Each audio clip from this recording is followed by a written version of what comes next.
தாய்க்கழுவி படத்துடைய ட்ரெய்லர் பார்க்கும்போது எனக்கு லாஸ்ட் இயர் எண்டில் ரிலீஸ் ஆன அங்கம்மாள் படத்துடைய பேசிக் கதை மாதிரி இருந்துச்சு.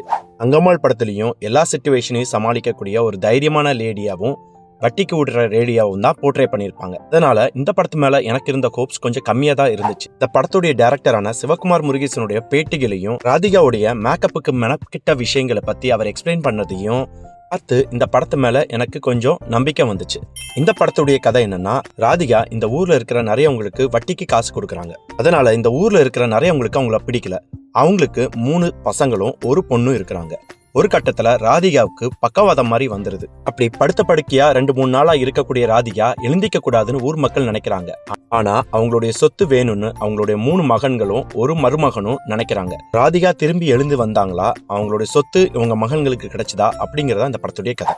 ரொம்பவே சிம்பிளா இந்த கதை இருந்தாலும் ஃபர்ஸ்ட் ஹாஃப்ல இருந்த சின்ன சின்ன காமெடிகள் நம்மளை கொஞ்சம் என்கேஜ் பண்ணிச்சு. ஆனா ஃபர்ஸ்ட் ஹாஃப்ல அது கொஞ்ச நேரத்துக்கு மேல ரொம்ப லாங்கா இருக்கிற மாதிரி ஒரு ஃபீலிங்க கொடுத்துச்சு. படத்துடைய பெரிய பிளஸ் பாயிண்டே அந்த படத்துடைய செகண்ட் ஹாஃப்.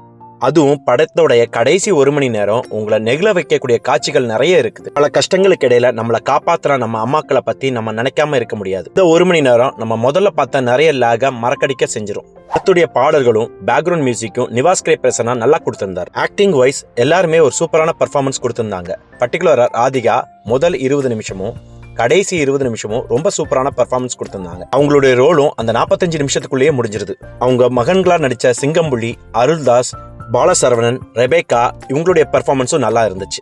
அவங்க மருமகனா நடிச்ச முத்துக்குமாருடைய பெர்ஃபார்மன்ஸும் ரொம்ப நல்லா இருந்துச்சு. இவங்க எல்லாருடைய பெர்ஃபார்மன்ஸும் நல்லா இருந்தாலும் எனக்கு முனிஷ்காந்தோடைய பெர்ஃபார்மன்ஸும் கோயிலுக்கு வெளியே குடிகாரனா இருக்கக்கூடிய ஒருத்தருடைய பெர்ஃபார்மன்ஸும் நல்லா இருந்துச்சு.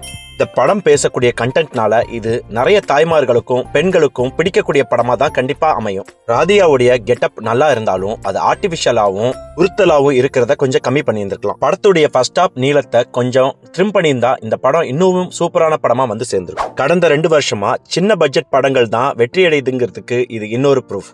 இந்த படம் இப்ப தியேட்டர்ஸ்ல ரன் ஆயிட்டு இருக்கு. கண்டிப்பா உங்க குடும்பத்தோடையும் உங்க வீட்டுல இருக்கக்கூடிய மூத்த இளைய பெண்களோடையும் சேர்ந்து பார்த்து என்ஜாய் பண்ணுங்க.